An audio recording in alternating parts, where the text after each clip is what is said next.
The topic we will be discussing today is heat index. The probable topics related to this for the prelims exam include India Meteorological Department or IMD, Urban Heat Island Effect, and National Disaster Management Authority.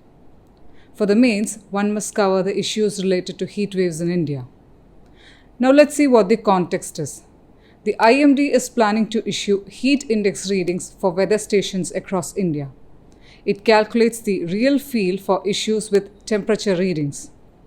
So how does the heat index help us understand the rising temperatures better?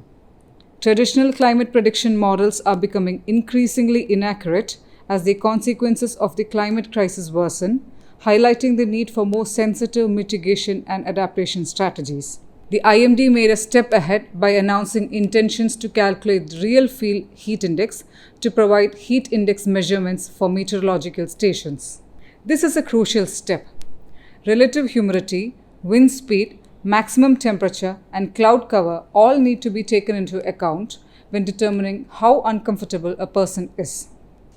Now let's see what the significance of heat index is. Heat index, also known as the apparent temperature, is what the temperature feels like to the human body when relative humidity is combined with the air temperature. This has important considerations for the human body's comfort. When the body gets too hot, it begins to perspire or sweat to cool itself off. If perspiration is not able to evaporate, the body cannot regulate its temperature. Evaporation is a cooling process. When perspiration is evaporated off the body, it effectively reduces the body's temperature. When the atmospheric moisture content, that is, relative humidity, is high, the rate of evaporation from the body decreases. In other words, the human body feels warmer in humid conditions. The opposite is true when the relative humidity decreases because the rate of perspiration increases. The body feels cooler in arid conditions.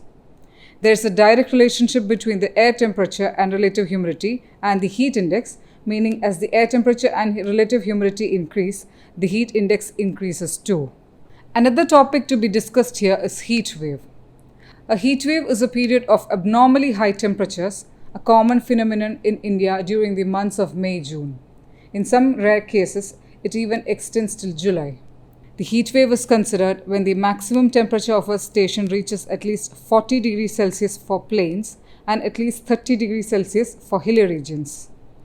In 2016, the National Disaster Management Authority issued comprehensive guidelines to prepare national key level strategies for mitigating the impact of heat waves.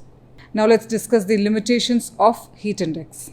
When there are severe situations such as supersaturation of the air, that is, when the air is more than 100% saturated with water, the heat index does not perform effectively.